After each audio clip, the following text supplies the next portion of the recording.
Yellowknife and the NWT, like any place, has social issues. But as I walk around downtown today, it seems more prevalent than it has in the past.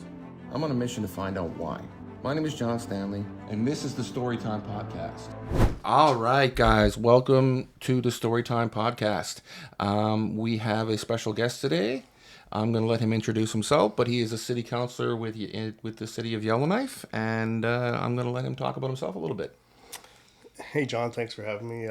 My name is Steve Payne. Been a Yellowknife city councillor I'm in my third term. Third term, yeah. So I'm 8 years now, 3 years left after this year. Been living in Yellowknife for 27 years. Came up like everybody else for 6 months. And that seems to be the way it goes, right? Yeah, it's the way it goes. We almost got out a couple times, but for us, have another kid or our friends kept us here as well. Yeah, right? For sure. You build up, my sister was the same way. She moved here when she was 20 years old. Going to nurse here for 1 year, and she just turned 57, and she left this year. So they're gone now. Well, her husband just got transferred down to Edmonton, and so they decided that the kids are all grown up and whatever, and so they just finally made the move out, but... Yeah, I mean, it's a great place to live at the end of the day. I mean, it's not what people think either. I mean, people have a tendency to think that we're up in the middle of nowhere just freezing to death. And yes, we are kind of in the middle of nowhere, but there's quite a good community here. I just got back from Edmonton last night, and I was down there from Wednesday to yesterday. And I tell you, I couldn't wait to get back. No, I could never. I mean, it's funny because, this is the smallest place I've ever lived. Like, most of my life was in St. John's or Mount Pearl, which is, Mount Pearl's not much bigger, but St. John's is, but not immensely bigger, like if you take in the surrounding areas, you're looking at a couple 100,000 people, but a city of 1 million people, I could just never do it anymore. I go to Toronto or whatever for fights, and I'm like, yeah, nice place to visit, but no thanks. The great thing about here too is you get 10 minutes to anywhere, right? I mean, there's no stress or, and oddly enough, we still get annoyed with traffic. I know. I left the house at 1:53. Yeah. And I was running a little bit late, and I made turn out here at 2:00. There you go. So right, 7-minute drive, right? Yeah, it's perfect.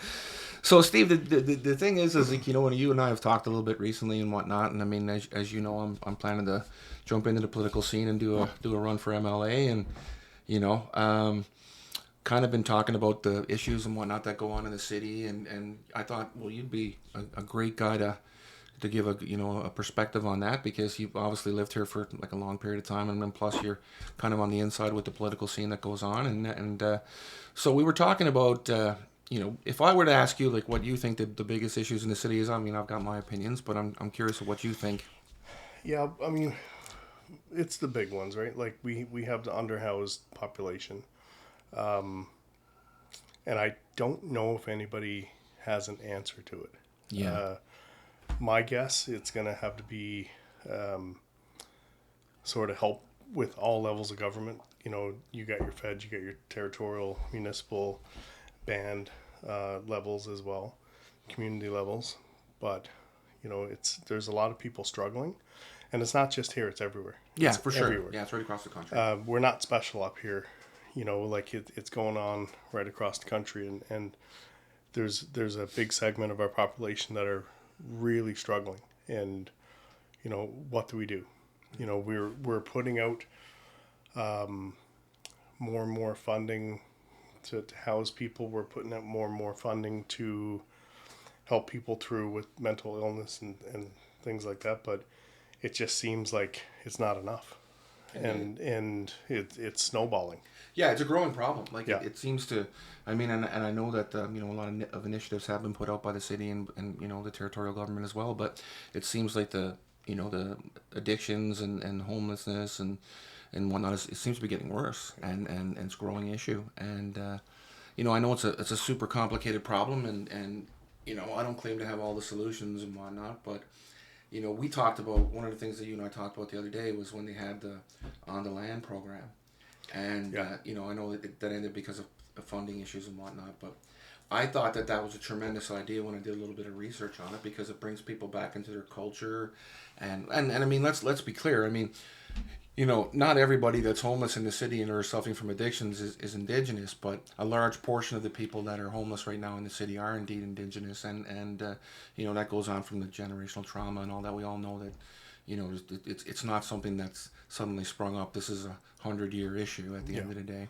But I mean, that program, you got a chance to actually go out and kind of look at it a little bit, and yeah. Yeah, we were given the opportunity to go out, me and the boys from the barbershop, to go and do some haircuts out there, and I tell you, I was really impressed with what was going on. Everybody seemed to have a job out there. Everybody was happy. Yeah. Everybody was happy. We had some conversations out there with some guys and ladies that were, you see people in a different light, and it was really good. I really was hoping that there was going to be more funding for it and keep that going. Yeah, and I mean, obviously funding is a major issue, but at the end of the day, we need to do something, because the problem, like I said, is growing, and I don't think it's just a city issue at all. I think it goes well beyond that. There's no question that everybody needs to be involved. We all live here. I mean, if the territorial government's going to let the city handle everything, it almost seems like we don't need a territorial government. You know what I mean? So it's something that they've got to work together on, and I think that program in particular is a great idea, because we're looking at a situation where people need purpose in life, right? I mean, it's not just, how do you tell someone, okay, well, you got to better your life, but I mean, if you're in a dark hole and you don't see any light in front of it, it's kind of hard to pull yourself out of it. Yeah. And it's interesting that you said to me, like, okay, well, these people seem different when they were out there. Well, yeah, because they were cleaned up and whatnot. Like, we're seeing people at their worst, right? I mean, this is not their best moment, and when you're down and out and things are not going right, it's kind of hard to put your best foot forward, kind of thing, and just having some, I don't know how I'd put it, something to respect yourself for and get that self-respect back, and have an opportunity to get a job. I mean, it's hard to get a job if you're homeless too, right? Yeah, for sure. I mean, in the past we've had some programs through the city that people can get, not full-time work, but yeah, I noticed, hours at a time, right, to meet some needs. It's a tough one, like, I feel we need to do better. Yeah. As a society, we definitely need to do better. It's a really, I struggle with being able to talk publicly about it as well, because it's tough sometimes. Yeah, for sure. To be able to speak on it, because it's a lot of times I represent, sure. a system of oppression, and I'm aware of that, and I do want to stand back and help when I'm asked to help. Yeah. Right. Yeah. So we don't want to overstep ourselves at the end of the day, yeah. and I totally get that, because ultimately, we are the offspring of the colonizers at the end of the day. Absolutely. And Absolutely. And it's hard to get people to trust you when you've been through systems, and through generationally you've been through systems that have not worked out for you, right? Yeah. And that's why, like I said, when this one is, I thought, well, that's great, because it's bringing them back to their own culture, and letting people, feel empowered again, and feel comfortable, but at the same time, there's some modern touches in there as well that are gonna help. And I know, like, I think something like that with keyed in with some modern counseling and whatnot is a really good step. Yeah. And then maybe finding a way to, like, we gotta house people at the end of the day, and right now we can't even house our regular population. Yeah. It's I mean, as in our role as councillors in the city of Yellowknife, I mean, we're very limited in what we can do within our mandate. So, we as a municipality were able to apply for federal funding for initiatives. So we do that. I can't remember in what time frame it was, but it was a fairly short, I don't know if it was a year or 2 year period, that there was like almost $12 million applied for and received from the city and put out to initiatives in town, right? So the city is doing their best, and with that being said, we can always do better. Well, yeah, and I think that's something that people have to realize at the end of the day. I mean, because I hear so many people say to me, well, this has been the worst 4 years and blah blah blah blah, and like, and to some degree I do think it could have been a little bit better in the case with the territorial government and whatnot, but there are individuals there that have done a good job, and there are individuals who haven't, and I'm not gonna call anybody out here, kind of thing. But probably not the best. Yeah, no, I don't. No, I don't want to do that, and but ultimately, I mean, you also can't work miracles, right? And so you can only work with what you have, and there's not a never-ending pot of gold out there that you can kind of reach into and solve all your problems with.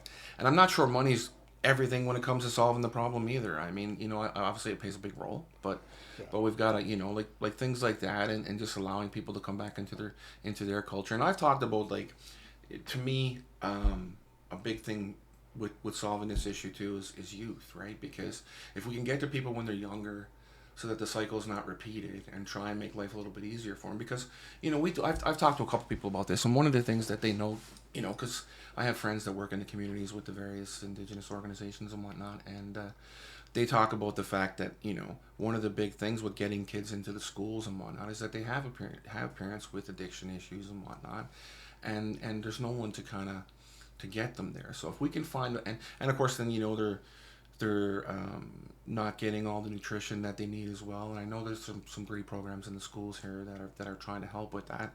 But that's something that I'm very interested in. I'm very interested in the idea of making sure that kids have food, because I think we're a first world country. Nobody should be in a situation where they don't have enough food, right? Like, I mean, whatever you think, and I see people all the time walk by guys, standing out at the grocery store and all of that. The one thing I'll say is, if someone asks me for money down there, I'll never give it to them. Yeah. But if someone says to me, hey, I'm hungry, can you and I know there's lots of programs out there, but a lot of that is also time sensitive, But for me, I mean, if I can buy a man a sandwich, I'm going to buy a man a sandwich. Yeah, right? Absolutely. And if we can do that with the kids, and I know you have a little bit of a, you work sometimes within the education system when it comes to the trades and whatnot, and I don't know if you have any thoughts on how we can, sort of get these kids on the right road, because I mean, I try to do it. I work with Side Door a little bit, and we got kids in the program here as well. And there's a ton of good programming in the north, and kids are taking advantage of it. Northern Youth Abroad, just as an example, like, there's a lot of kids taking advantage of that. There's lots of stuff out there. We just have to guide the kids into this. We have some wicked fantastic educators in this territory, and they've been doing their best at pointing the kids in the right direction as well. I've had the good fortune of being able to visit quite a few of the communities, and there's these rock star teachers in every one of those communities. That's awesome. And there's some rock star kids, a lot of rock star kids actually in these communities as well. They're community kids. I was a community kid, come from Fogo Island. Like, we're not that big. When I go to these communities, I see what the things that the kids are doing and the life that they're living, and to me it's completely familiar, right? Yeah. Because I did a lot of the same things, and I acted a lot of the same ways, and we approach things pretty similar. So it's I have a soft spot in my heart for a lot of the community kids. Yeah, of course, and I mean, I work. One of my fighters works heavily in the communities here, and spends a lot of time in Lusaka and places like that, and comes back with, like, he's got nothing but good things to say about the people in general. At the end of the day, we have a tendency to stereotype, and I hear people make negative comments and whatnot, but I don't think they're really looking at the big picture. And like, I've got a ton of kids here in the program that are Indigenous kids, and they're good kids. Like, they're good kids, and they've got good parents that are getting them here. And like, we just did a belt grading yesterday, and I had, like, I think we had 7 or 8 kids of Indigenous background that got promoted to their gray belt, which is, like, the 4th belt in the system, right? That's a big achievement for these kids, and they're here and they're working hard all the time. And to honestly, they're some of the best kids that I've got in the program, period. So we have to look at the big picture. You can't look at someone who's struggling and having issues and say, that's how I'm gonna look at a group of people as a whole, because that's just a very stupid way to do it. It's not an intelligent way to look at things, right? Definitely not. You know, we're not. We've all. I mean, you and I come from Newfoundland. We can sure find a lot of Newfoundlanders with addictions and drug issues and all that kind of stuff if we were to, you know, right? You couldn't throw a rock without hitting somebody. Well, yeah, right. You know, it's interesting that you talk about Fogo Island though, because I don't know if you knew this or not, but so my family, we did when I was in high school, we did our genealogy and we got all the way back. Several hundred years, but the first member of my family that came to Newfoundland actually settled on Fogo Island. Oh, really? Yeah, so that's where they were originally. Yeah, and then somehow ended up in Kilbride, which I'm not entirely sure how that happened, but yeah. So it was my great great grandfather, I should say, that was on Fogo Island. Yeah, it's a pretty special place. And it's, I mean, yeah, they got that really nice fancy hotel out there now, and it's that one is a two-edged sword. Right, like it's really good for tourism, but taxes have gone up dramatically. As a result, a young couple now trying to find a place to live back there, like that foundation is pretty much bought up. Really? Most of the homes that were for sale. Airbnbs now are crazy popular back there, so it's hard to find. And when you're on an island, you got limited space too, right? Small So, island too, yeah. Yeah, it's but with that being said, it's definitely got the world's eyes on it. You know, when I was watching a Dave Letterman show here last year or the year before, and Dave was talking one-on-one, like almost like a podcast, and he was talking to Barack Obama, and Fogo Island came the conversation topic. So it was Dave Letterman was there. Gwyneth Paltrow. I know that the workers in the inn have to sign non-disclosure agreements, so they won't tell who's been there. But all they see is the helicopter come over and drop some people off. And well, the lady who built that's quite wealthy, from my understanding. Yeah, she was. I know she's from Newfoundland originally. She's not bringing back her empties. No. She was. I believe I can't remember what it was, but what industry she was in. But I know tech. Yeah. And she was down in the States for quite a long time, so she's probably got a ton of contacts down there too. Oh, and yeah. It's interesting how they can, you know. Yeah, she's smart. She's very smart. Yeah. And she's actually created something pretty wonderful. You know, and there's just different viewpoints on it. For sure, there's always going to be a little downsides to things. Overall, I think it's been a benefit to the people, for sure. And that's a thing, like, you know, you talk about housing here, and you know, like, I know I've talked to you about this briefly too, but like we're talking about you know, obviously we have staff shortages all over the city and all over the territory. Yeah. And you know, one of the things that two things that are in scarce supply right now are housing and childcare. I mean, childcare is at like ridiculous. Like, I mean, people just cannot get childcare, and I don't know. Like, I've talked to a lot of people, you know, in the industry, and I mean, of course, all of them go back, you know, and they complain about the way the territorial government has handled things and whatnot with the rollouts and whatnot. But I think it's deeper than that. I think there's, you know, it's a tough industry to be in, and I don't know, like, some of them had mentioned to me, and they talked to me about, you know, some of the regulations, the way that they're set up. In other provinces, there's situations where you can operate an in-home daycare, but you can still bring in staff and then double your occupancy within the home. So I don't know who that falls under or whatever, but I'm just curious what your thoughts are on that. You know what? I'm so far beyond childcare now. My daughter's 22, my son's almost 19. Yeah. It's not something that I've thought about in a while. I know that my limited sort of knowledge on it now, what's going on is, you know, I know there's subsidized daycare. Yeah, that's a federal initiative. Yeah, and that's a good thing. I know that the college is doing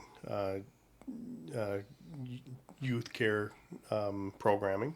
Yeah. But right now, that's all I can speak on it because I don't know much about it. Yeah, but it is a huge problem at the end of the day because, I mean, like, I've talked to a couple of the providers here and stuff like that, and what they told me was, you know, we've got lists of 50 families. You know. Oh yeah. You know. Yeah. I've heard, you know, people have asked me if I knew anybody that was taking kids in, and you know, I get any contacts I have, I always give out. But I mean, it's a pretty it's pretty crazy right now trying to find daycare.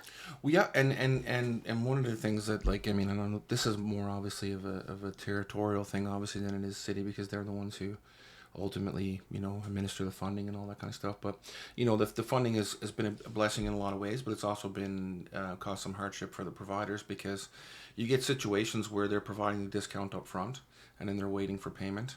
And I mean, obviously anything new, the efficiency and the rollout of it can be a little difficult. And of course, you have to be fair to the territorial government and also say, well, hey, it was something that was kind of sprung on us very fast, and we have to, figure out how we're going to roll it out. But, it's caused some issues. And then, at the end of the day, a lot of people have closed, right? I mean, it's not an industry you're going to get rich in at the end of the day. Yeah. I mean, these people are making a living and able to stay home with their own kids for the most part, is most of these day homes are.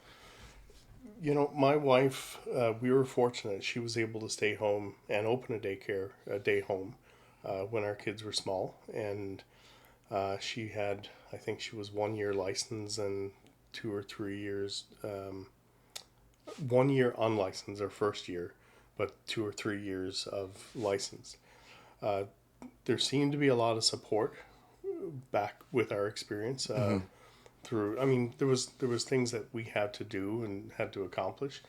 We made that decision, what was best for our family, and it worked out. I mean, like you said, it's not an industry where you're going to make a lot of money, but for our family, it was good because it was there was a subsidy at that point as a licensed daycare. So, every dollar counted. For sure. Right. Yeah. And yeah. I did, I think that's when I started actually paying attention to what things cost, right? Going to the grocery store instead of just grabbing things off the counter. Yeah. I would go and be like, okay, well, grapes and bananas are on sale this week. So it's grapes and bananas this week. Next week, hopefully it'll be something else. Like, because there's costs up, I mean, again, huge cost. Yeah, you got to feed these kids. You got to, you got to provide programming for them and all that kind of stuff, and keep them, So it's not an easy job to do. And I mean, quite honestly, I mean, I've got, a 2.5-year-old and an 8-year-old right now, and I can't imagine throwing another 5 or 6. Like these women who take care of it's a tough job. It's not easy. It's really not job. Right. I coach a 5 to 8-year-old class here, and it's 30 minutes long. And at the end of the 30 minutes, I'm like, okay, I love the kids, but yeah. I think that the people who get paid the least in society work the hardest. It seems to be that way. Yeah. And I wish that there was a bit of a switch. I wish that, I see people that are working their ass off, and the compensation for it doesn't seem fair. No. Right. So as a society, I don't mind paying extra for things if it means that someone's going to do absolutely better, not right? Absolutely not. No. I've been very fortunate. I mean, I'm not rich by any means, but No, but you're like me. I mean, at the end of the day, you're doing well, and you appreciate the reality. I'm well aware of the fact of how fortunate I am and how good I am. How lucky I am to live the life I do. And I think a lot of people, maybe in the middle class and upper middle class of this country need to realize that at the end of the day, like we live a standard of living that the rest of the world just doesn't know. And there's a lot of guys here at the gym that are from other countries and whatnot, and when I get to talk to them and see and put things in perspective, we're very fortunate, right? Oh, 100%. Even our poor, are so much better off than at the end of the day. But we're in a society full of injustice. Yep. Right. And I would love to be able to flick a switch and everybody be brought up, but how do you do it? Right? It is one of the downsides of capitalism. I mean, capitalism is a great thing because at the end of the day, anybody can rise up, but it's not always that everyone has the skills or the ability to do that. And then, a lot of times they get the bunt end of the stick because they're doing hard labor jobs and not really making a ton of money, right? I think things are about to change, though. I really do. You look at there's such a shortage of employees that merchant mentality.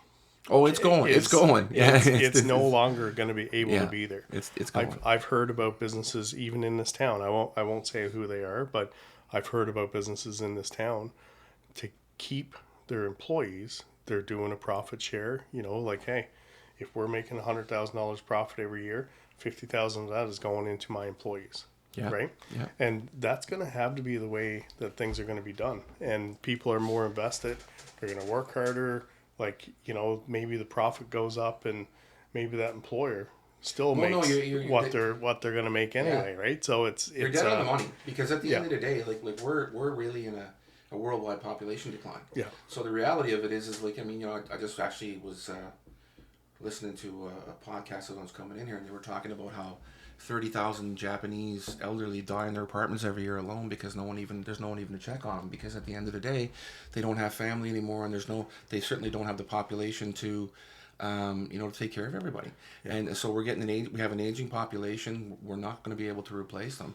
So for the competition for staff is going to be huge. If you want to get people will be able to get paid at that higher level, right? I think you're right. I think there's a lot of changes coming worldwide. Yeah. And if you look at, our cost of living is where it is right now. There's a lot of countries now talking about going off the U.S. dollar and going back to gold standards and whatnot, and that's going to majorly impact our economy as well. Yeah. And I think people have to really realize that. I mean, people got to buckle up. I mean, and that's the thing. Like we talk, because we're a little bit insulated to some degree up here. Yeah. Not so much with our costs, but because of our incomes and because of the industries that we've had up here. But I mean, we need economic development in this territory. We need it big time, because it's the only thing that's going to keep us in the prosperous situation that we've been in the past. I mean, there's a few things on the horizon up here, which giant mine remediation. Beautiful. Something bad, turned into something good. Yeah. Turned into something good. Yeah. Right. I mean, that's an environmental disaster, but there's a lot of money and. Me as a Yellowknifer, as a proud resident of Northwest Territories, I'm happy to see that money spent here instead of somewhere in Ontario. Yeah. Right? Like, it sucks that it has to be spent, but I'm really happy that it's being spent here. So there's some local companies getting going. They haven't even, from what I understand, they're only scratching the surface right now. No pun intended. Right? Of this cleanup. But it's going to be huge. I mean, you're talking about worker accommodations in the works right now. You're talking about more land, hopefully going to be freed up for sale here soon. I think that we're going to be in a little bit of a mini boom for a little bit. Yeah. Hopefully Goldterra goes. Hopefully that lithium project out in Pickerel Lake goes. It's all these things. I mean, I think gone are days where one big project is going to fix everything. Like, absolutely. There's going to be no more Acadies or Diavex or Snap Lakes. I think that you're going to be looking at these smaller operations, and if they're closer to down here, I think that's great. Yeah, no, for sure. I mean, obviously lithium is huge because, with the climate agendas that are taking place right now and the changes that people want to make, I mean, lithium is the key, right? And my understanding is that the deposit is quite pretty and high end. Remediation seems to be the thing now, and I mean, there's a lot of, it's not just here, it's happening all over the country kind of thing. I mean, it's a big mess of arsenic down there that's dangerous to have in existence, and ultimately, like I said, it's a problem. Nobody understood that at the time that this was happening, so it's kind of a problem that just we're stuck with now because no one understood that. But at the same time, it's turning into something very positive because it's gonna create a lot of revenue for the city. It's gonna create a lot of work, and ultimately we're gonna clean up our community at the same time. Yeah, and you know what, tourism. I'm still hoping that tourism is going to be big. Pre-COVID, it seemed like our tourism industry was just shooting straight up. Yes, it was. Now that got held back with the pandemic, but if we can bring that back and actually have it back in an organized way, and that it's not the Wild West, right? Because it seemed like for a while there it was going pretty hog wild. But I mean, you look at our tourism industry that has major potential, and people never think about the lake, right? Great Slave Lake, the fishery, the fishery. Back in the 50s, they had a fishery that was worth $2.5 million. There you go. Back in the 50s. I tried to buy some fish last week for an event, and it got down to the wire, and I couldn't get confirmation from the guy that I was buying from. I did end up getting fish from another seller, but I tell you, and I guess, maybe not the smartest thing for me to try to buy fish with Indigenous Day right around the corner with big fish fry. It's probably stupid. Yeah, timing wasn't good. Timing could have been a little bit better.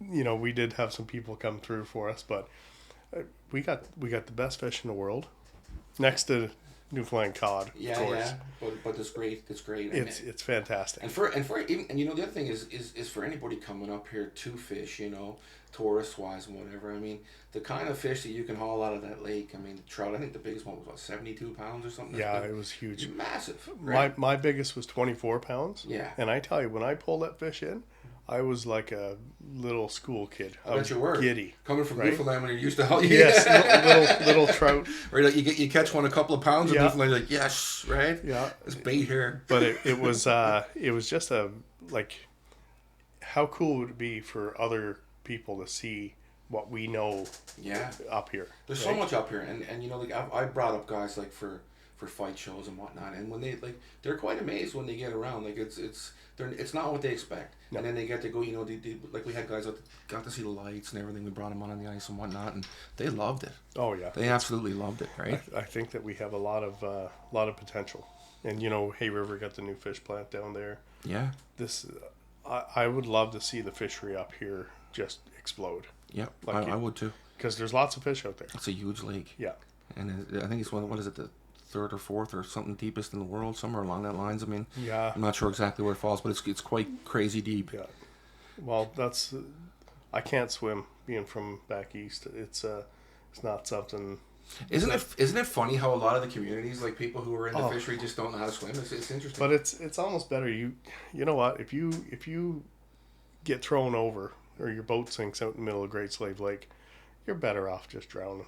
Yeah. Like you're not going to last very long. Well, you're going to freeze. Yeah, you're going to freeze, right? So if you drown, it's pretty quick. Yeah. Well, it's true. I mean, the Atlantic Ocean, if you go over to India, you got no chance, right? Yeah. I've been out where far enough that you can't see land, and if we went over, you're done.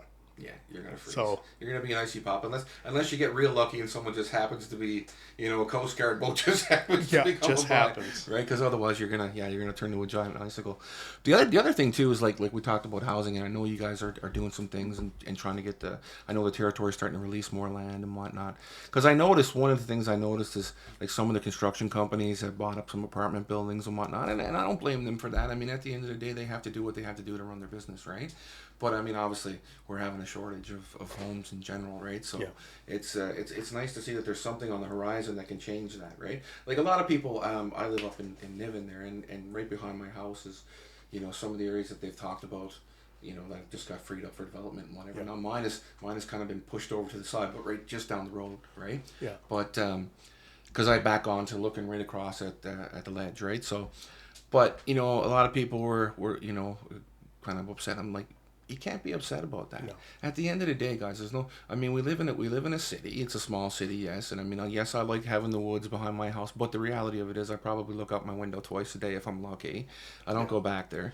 And I mean, ultimately we need to have houses for people to live in. If we're going to get healthcare staff and all these other people to come here, we have to be able to provide them with the basics. And a doctor coming from from somewhere else that's used to having a high standard of living. Well, I'm sorry, he doesn't want to live in a little tiny apartment. No.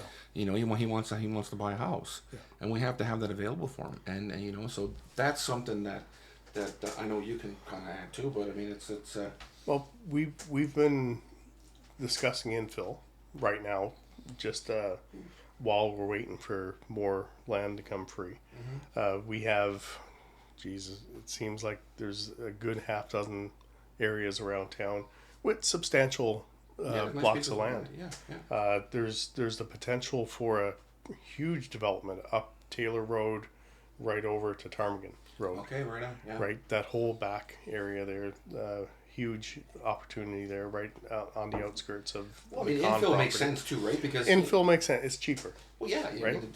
The services are already there. Yeah. I mean, if you're not spending all this money to bring services to it, like we're trying to limit the amount of water delivery and sewer pump out those type of for sure of developments, because those are still fairly heavily subsidized by taxpayers. Yeah.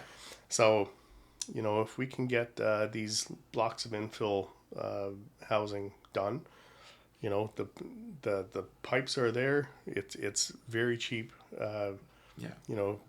Personally, I'd much rather be on city services than not. I mean, me too. Me too. I've lived on truck services, and you make do. You do, but yeah. But it's a lot nicer to have. Agreed. Yeah. Turn on that tap, and you don't have to worry about how long is my shower going to be. Well, we rented when I first came here. We I had the gym out on Old Airport Road, and even out there, a couple times, someone, I guess that when they flushed the toilet, the handle didn't come back up or whatever, and then I come in the next day and there's no water. Yeah. And I was like, shit, we can't. I'm trying to run a business. I have no water. No one can go to the bathroom. Like it's not good, right? And then those call outs are expensive. Yeah, for sure. Right? You got to call someone. Okay, I got no water. And rightfully so. Yeah, for sure. It's a business. Yeah. Yeah. So I wish that our housing issue would have been settled a couple years ago. Mm-hmm. But someone said one time, and I remember this, and I use it all the time. The best time to do something was 20 years ago. The second best time is right now. Yeah. Right. So you can't worry about it in between. At the end of the day, it is what it is, right? No. I mean, we've had a pandemic to worry about in the last 3 years. The world was sort of imploding. And it was so much uncertainty during that time. Like no one really, and that's worldwide. No one really understood what was going on in the first year, at least, for sure. You didn't know. Like we all thought we were going to die. Ultimately, right? And then you start to learn a little bit more about it, and people's minds started to ease, and it's okay. This is maybe not as bad as we thought it was, and we're starting to get more comfortable with, you know. Then the division started. Yes, and then let's for sure, right? and it's one of those things. Like I mean, and I'll be the first to admit I got the first shot, but I didn't get the rest. Yeah. And there's people who didn't get any, and there's people who I know probably on their 6th or 7th now, right? Yeah. And I just knowing what I know now, I've had it like 3 times. I probably wouldn't even have gotten the first one, when I look at it. But we were kind of in a situation as well, though, where if we wanted to be open, we had to do it because the mandates the government was bringing down on us. And I mean, I don't, like I said again, I don't want to fault them for that, because again, it was, especially in the first year, I think a lot of people just didn't really understand what they were even dealing with here. No, and everybody's looking for answers, right? Yeah. So yeah, it was scary. It was like we've never seen anything like that. No. So, all of a sudden, I remember it was right at the start, and it was right before the shutdown. I had a friend of mine down in Alberta, and he said, I think you better probably come get your daughter. So me and a buddy of mine, I called him. I'm like, hey, you up for a quick turn and burn? He's like, yeah, just come pick me up. We left 9 o'clock that night, drove through the night, picked her up, packed all of her apartment up, done whatever we needed to do. We're on the road again the same day. Like it was crazy. And Alberta at that point, like it was just like being in a Walking Dead movie. Like there was so much less traffic. Everybody was in masks. Everybody was on edge. Yeah. Right. So I think it was a good move to get her home. And for sure, because I mean, you want your family close to you when something's going on, especially like I said, when you don't even really, you don't really understand what's going on at that point in time. I mean, when the first original reports were coming out on this, like it was like, this is all going to kill you.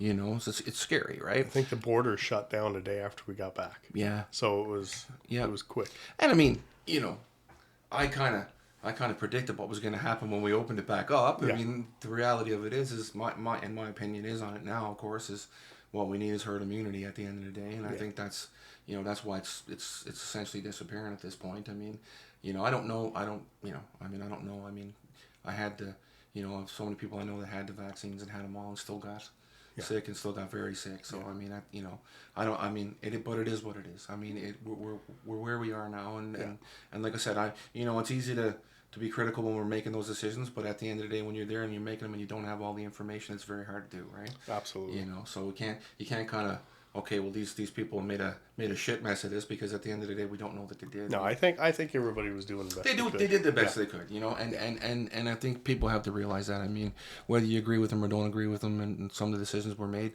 we weren't the ones making them at the end of the day, and I'm glad I wasn't, to be honest with you, at that point, because it was a scary situation. I think if another pandemic were to come about now, you know, people have a little bit more experience in how to deal with it, and you know, we might handle it a little bit differently. Yeah, but hopefully. Well, I hope so. Yeah, I hope so. I hope so. I hope we've learned. Yeah. Well, I know some of us have, for sure. Some of us have, for sure. And I mean, I think that's on the world level as well. But, you know, I think, you know, ultimately, this community is, you know, we're back on track. We're getting there, and you know, I do think, like I said, there's you know, we need a little bit of change, and that's why I'm running. And, you know, I mean, the incumbent in my area is not running again anyway, so it's of no consequence. But it's one of those things that, you know,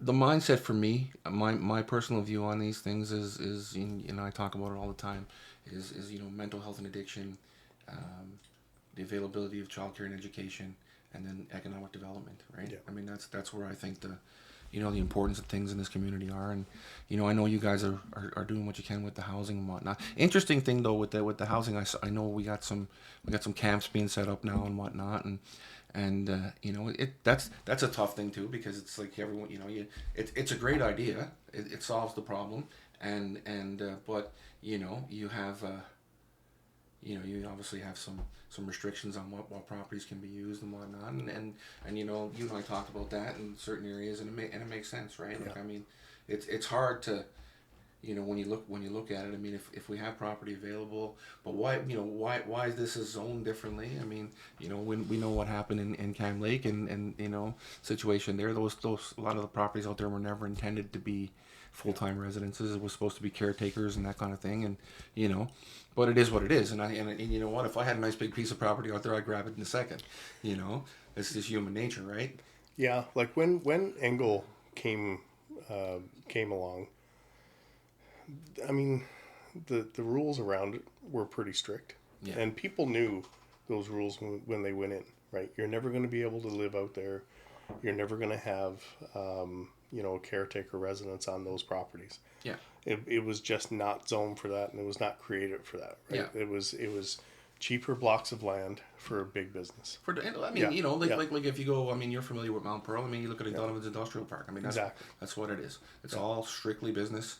I mean, you got some bigger spots out there and some smaller ones as well. There's all kinds of different levels of businesses operating out there, but it's strictly.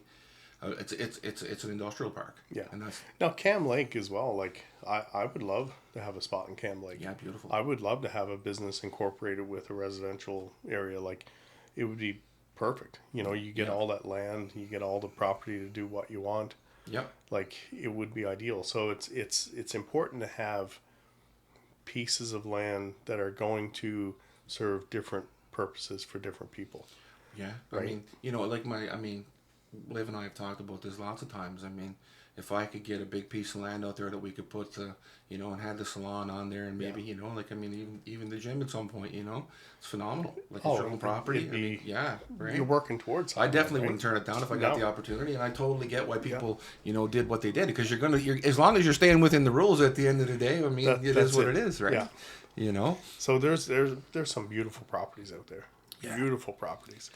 And I mean, there's some not so beautiful properties for sure, of course. But, I mean, it is. You're always going to get that. Yeah, always. And I mean, there are some out there that are strictly pretty much, you know, it's pretty much industrial. Even you know, I mean, a buddy of mine had a business out there years ago, and I mean, he had his staff actually living there, and I mean, they were, you know, not the cleanest individuals in the world, a lot of them, and the place was, you know, the place got a little rough or whatever, but he wasn't using it as a personal residence. It was, you know, so it gets, you get that.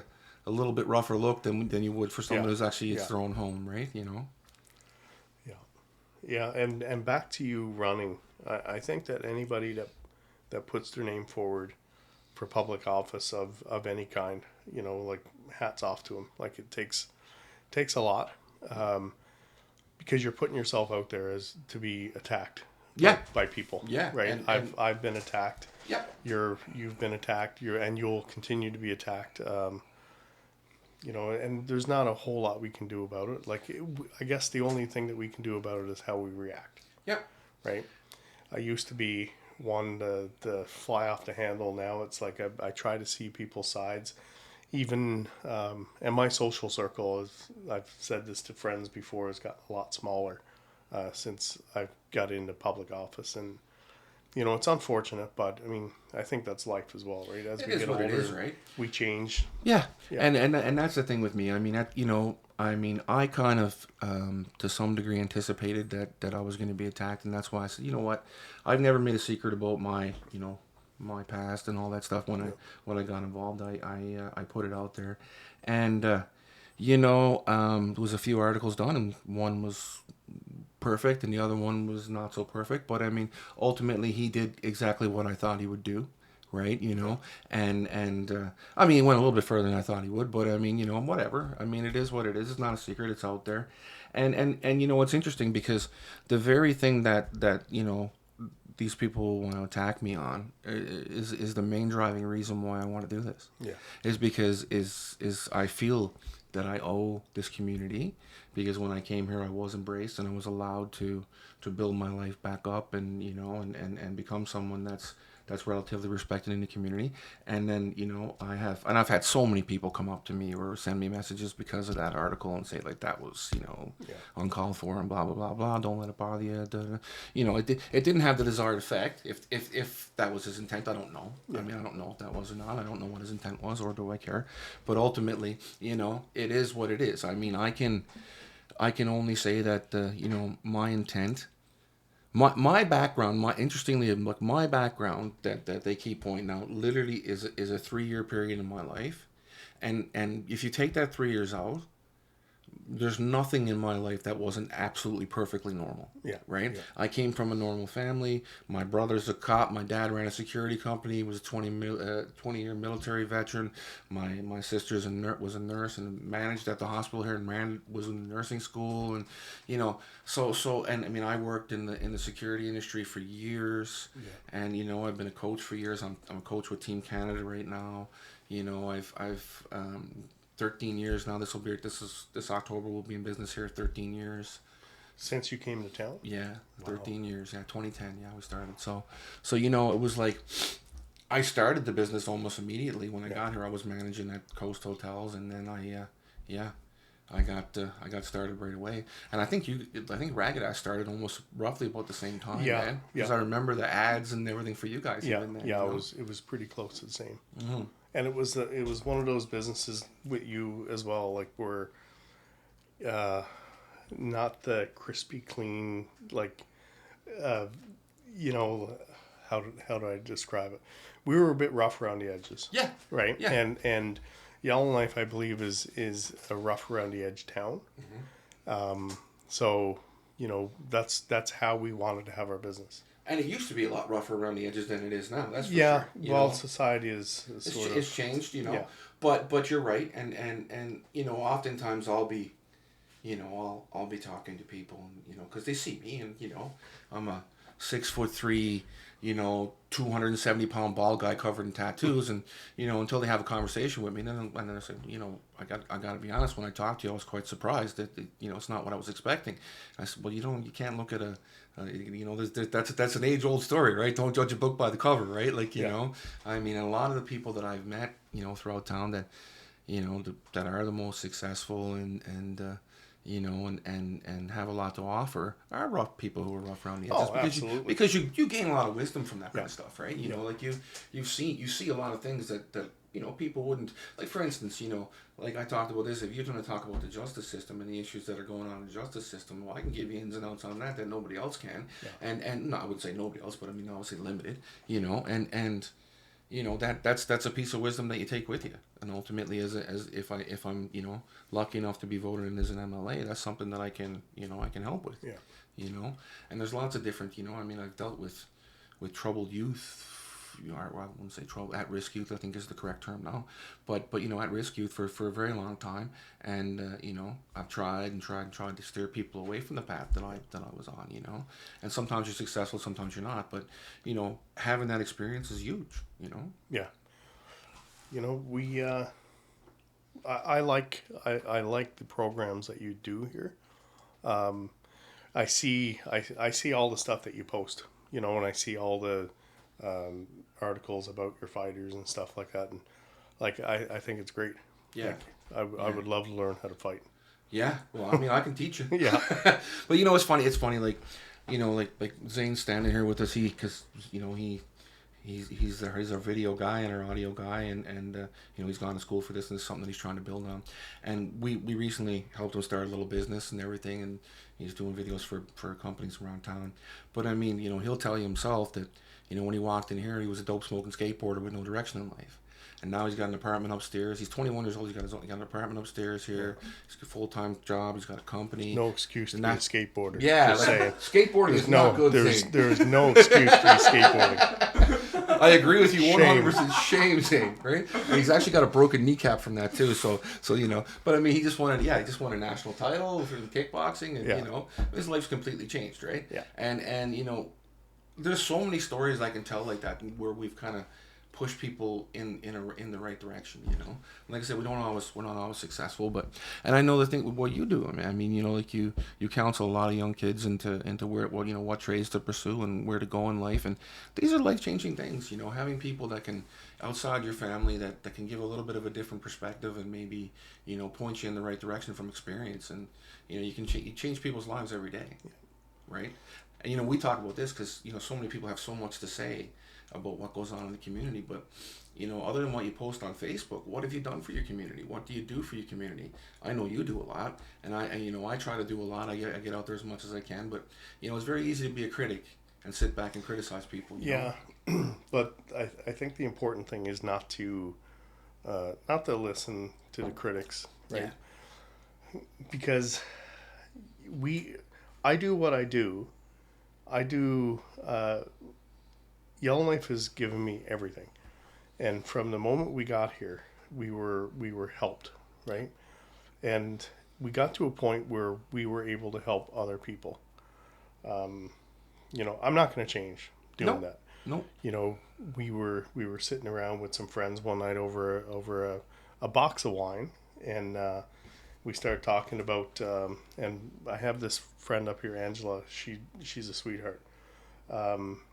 Big heart. She was wanting to do food kits and backpacks and stuff like that. So we had talked, and I was telling her about how like there's such a demand for students, like our little kids that are going home on weekends and not really having food in the fridge sometimes, right? Mm-hmm. I'm not putting everybody in a but that's generalization. That's the truth, yeah.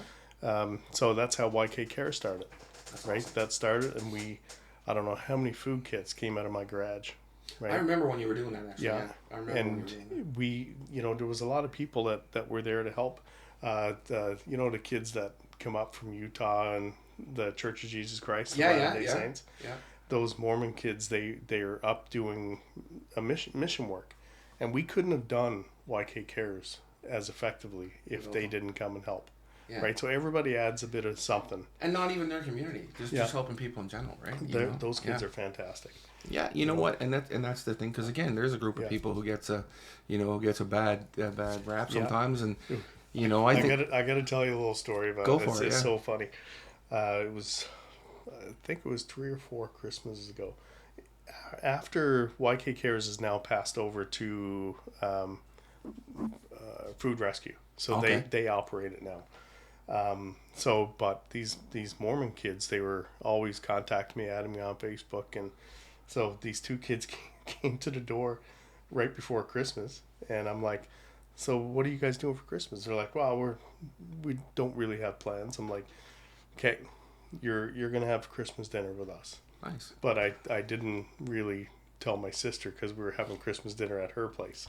So we had a wonderful Christmas, and these kids, one was from Switzerland, one was from Utah, and such good kids. Awesome. Really good kids, and I think that it made our Christmas dinner to be able to share with these kids, and I want everybody out there, like, you see these kids, they're away from home, they pay out of their own pocket to be here to help out people.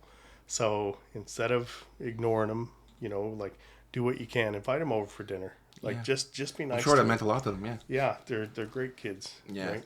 Yeah. It's interesting because this community too, like as a whole, like when I came up here, and like I left Newfoundland in December 2009, and I came here and I actually had to even stay in a halfway house for a little bit, but I was like, okay, is it going to be tough for me to get a job? You know what I mean? Like I wasn't sure, right? And I left here, and I actually, the first job I had was actually with Niels Congi in the office, right? And I went in and I told Niels straight up everything right away. Before we go any further, I want to tell you this. Right? Didn't care. Hired me on the spot. Right? Didn't like the work that I was doing, so it had nothing to do with Niels. Niels was, and then, I ended up getting a management position in a hotel a week later. Yeah. Right? Like people embraced, right? And right from the beginning, if you got a story, well, that's not perfect. I find people here are even more willing to embrace it than certainly anywhere I've ever seen. There was no like, oh, well, I don't want you, I don't want to deal with you because of that. It was all like, yeah, that's awesome. This is a great story. This is great that you're doing this, and then like I was at the hotel and right next door there, and they let me use one of the meeting rooms, and I taught my first classes in that meeting room. Oh, really? And that's how I got the business started. I started doing these 6-week programs and whatever, and I just took the cash and I put it away and I started the business with it, right? And just like that, So I got here. So by September of 2010, I had the business open, And I had been teaching. I'd been teaching by over there. I think it was March I started. So it was a very short period of time, right?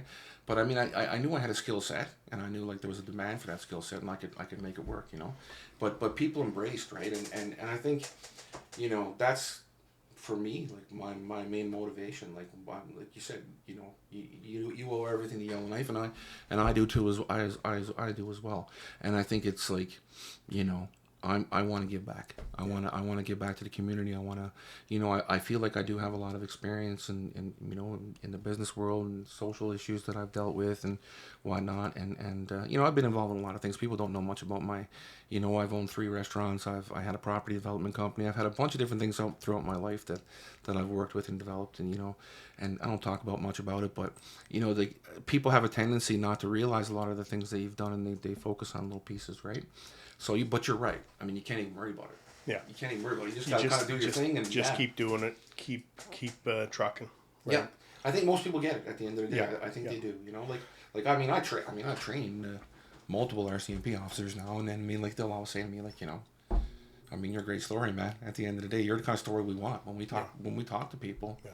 You think about that. If I'm able to win this election, what a tremendous comeback story, Rags to riches. Rags to riches, yeah. You know what I mean? Yeah. It's one of those things, and I think it's unique here because, you can run for office anywhere with a criminal record, but the reality of it is in most places a party won't touch you because you have that stigma, and here you can run as an individual. So our system was, even again, the system here has allowed me to have an opportunity that I wouldn't have anywhere else, Yeah. No, it's a wonderful place, and it's weird what you think you're going to do when you come to Yellowknife and what you end up doing. It's usually 2 completely different things. Yep. I had, I came up here as a young man 27 years ago, me and my girlfriend at the time, wife now, and we worked in a little hair salon. We were, we made no money, right? A couple months after being here, I worked at a really big video store where Subway is now. There was a big video store. I remember that, yeah. And then I worked at Twilight Security, and I do patrols after midnight, from midnight till 2 type thing. Wild day. So, and you do what you got to do, though. You do what you got to do. We worked our ass off, but we were happy. We were really happy. We lived in a small apartment over in McNiven Place. Mm-hmm. We moved around a lot in the first couple of years, but we moved here because of the Leonardis family, who owned JSL. Sheila hired us. Yeah. And Sheila, God bless her, she She passed away a few years ago, and I tell you, like, she was quite the woman, quite the family. They were Newfoundlanders, right? No, Sheila was, I believe Sheila's from Nova Scotia, but Joe was Italian. Oh, okay. Yeah. I knew one of them was from the East Coast, right? Because Yeah. Ron used to train her a little bit, Yeah, right? yeah. And I spent my first couple nights in town with Ron, right? We lived with them for a little bit. We moved here, and, you know, we worked for Sheila, and we ended up buying the shop from her. Worked at that for a while. Driving home one day, and I get a call from one of my clients, said, "Hey, we're looking for a teacher at St. Pat's for hair sliding. Would you be interested?" And I'm like, I'm pretty happy with my job now. Like, things are going well. I went and told my wife. She said, "What do you say?" I said, I turned it down. She's like, "Yeah, I think you're probably better off. You probably wouldn't be that good at it." I'm like, "Okay." I called back, and I said, I'll interview for that job. And I taught there for 13 and a half years, and, you know, that led me to my job now, and I've been working with Skills Canada, or volunteering with Skills Canada for 20 some years. Yeah. Right? Everything that you do gives you little tools in your tool belt to be able to do something else. So, you know, it's Well, yeah, I mean, to be honest, when I'm anticipating coming up here, I did a college program for construction management. I figured that's going to be the only place I'm going to be able to make things happen for myself. I never thought, I thought, well, I'd do a little kickboxing or boxing on the side kind of thing, you know. Never thought that I could make a thriving business out of it. But I very much like this better than I did do construction. Yeah. And you know, it's funny how that ends up, right? And now we're talking about trying the political office out, and it's you know, not at all, like I said, something that I expected or ever thought would happen. Things work out the way they're supposed to. Yeah. It almost seems that it does, you know, and it was actually a friend who was pushing me into it kind of thing, and thought that, you know, you'll be someone that's going to be that'll be valuable and have some valuable. Yeah, and if you don't make it this time, you'll make it next time. Yeah. Right? It is what it is. You know, it's very risk free. Yeah. If you don't get in, you have your business still, you have your family, you have your friends, and, you know, you just work on the next 4 years. Yep. Right? So it's when I ran my first term at council, and I remember I was at Neil's shop the election night, and we were waiting for results to come in, and my stomach was just in knots, and I didn't know if I was worried about not getting in or scared about getting in. Probably somewhere in the middle on that. In the middle, right? Yeah. It's because it was a new world for me. I was always the guy to sit on the couch and bitch, complain about what other people were doing, and I thought that I had all the answers, you know. And you get into that system, and you realize that change doesn't happen quick, right? We're bound by rules, we're bound by laws, we're bound by many different things, and the change doesn't happen quick. Well, and I mean, you know, when you look at it from a territorial level too, I mean, you know, our system's great in some ways, but in other ways, being nonpartisan also makes it more difficult to get things done, because you're not towing a party line. You're not just going to do everyone's got their own kind of. So it's difficult to kind of get everyone on side, you know. Yeah. Well, you know what? Our future here, I think, resource development is big. Huge. Healthcare, we're going to be. There's a lot of money being spent in healthcare, and I think that we may need to sort of. I don't think there's a problem with money in the system. I think that we need to relook at how business has been done as usual. I agree. And maybe moving forward, things have to change a bit. That's been my understanding too, from just some of the people that I've talked to on the inside and whatnot. And, you know, like, I mean, I don't want to blame everything on management, but at the end of the day, there's you know, the current structure is not working. And so some things have to change. And I mean, you know, I think we're now looking at 6 weeks wait to get an appointment. You can't even get a family doctor. Yeah. I mean, you know, you end up going. I mean, I always generally go to the walk-in clinics because it's the only way you can get in, right? Which is not something that I've ever dealt with in Canada in the past. You know, like, I've always had a family doctor, and I've always, you know, a couple days you're going to get in for an appointment, and, you know, at the most. But it's also a thing of the times. It's not just because of Yellowknife. I mean, there's healthcare shortages across the country and whatnot. But you're right. I think we need to we need to make changes. There's no question. Yeah. We need to, it's structural changes, and that doesn't necessarily mean getting rid of the management that's involved. It's just changing the way that things are done, and maybe because I mean there can also be roadblocks in the system for them as well, right? That prevent, you know. Yeah.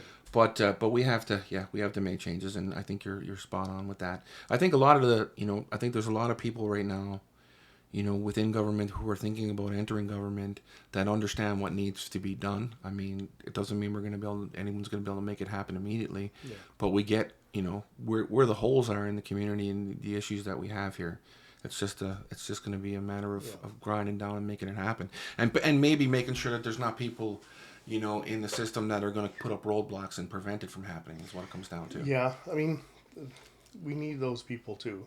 To a degree, we do. Yes, absolutely. You know, that's a nice thing about having a broad range of people. Yeah. You'll have the people that, you know, are environmentally conscious, but then you'll have people that maybe are too into, like, we need to get the stuff out of the ground. Let's get this shit out. Yeah. Right. You need to find a happy. Has to be done right. Yeah, it has to be done right. We need to protect our environment, but we need to find that balance where it's like, okay, we can't take this stuff without disturbing the ground. Yes. Right? We have to find that happy medium.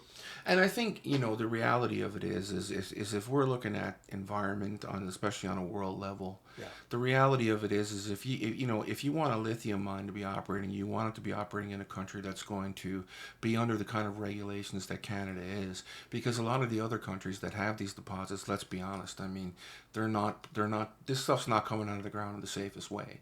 No. You know, we have a very environmentally conscious country as it is, and there's a lot of, you know, regulations already in place that are going to make sure that we operate. And I'm glad that's the case. I mean, we don't want another situation like what happened at Giant. You know? No, we don't want another Giant. And but again, I think too, I mean, people also have to put in perspective the fact that when Giant was being developed, the environmental understanding wasn't there. You know? And those people didn't do anything that they weren't allowed to do at that point. Exactly. Right? They were following the rules that were in place at that time. Yeah, they worked within the rules, and it was just a shit system back then. Well, I mean, things change, you know. Like, and this is a great analogy that I always use, you know. Like, I remember when I started fighting and getting involved in boxing, you know, we'd go in and you could get dropped in sparring, and they'd put you right back in the next round, and you know, you'd walk out sometimes with tunnel vision and all this stuff, because nobody really understood concussions back then. And it wasn't that the coaches were doing anything wrong, they just didn't realize what they were doing. Now we understand the long-term effects of this stuff, so we're very, very careful with that. You know, but again, it was ignorance, not, you know, not malice, right? It was like I'm not. It's not that the coaches they wanted us to be hurt or didn't care about us. They just didn't understand. Oh, you're fine now. You're good. Go back. You see it in hockey games. You know, guys get dropped into the boards and get knocked out almost, and then back out playing the next period. We just didn't understand. And it's the same thing with the environment and so many other things. I mean, as a society, as we progress, obviously we learn new things, and you know, and we can't look back at the people. You can't look at what happened in the 1970s from a 2023 perspective. Yeah, that's what people have to realize. When you know better, you do better. Absolutely. Yeah. Right. I mean, well, you know what, Steve? You know, I'm happy you came on today, man, and you know, we got some great perspectives here, and it was great to have a chat with you. Yeah, it was fun. This is my first podcast. Yeah, and you know, we've been getting our viewership is growing, so when it's all done, we'll give you the first look at the draft and whatnot. Yeah, for sure. It'll be awesome, man. No, this was fun. I appreciate you having me on. Thanks, buddy. Appreciate it. Thanks.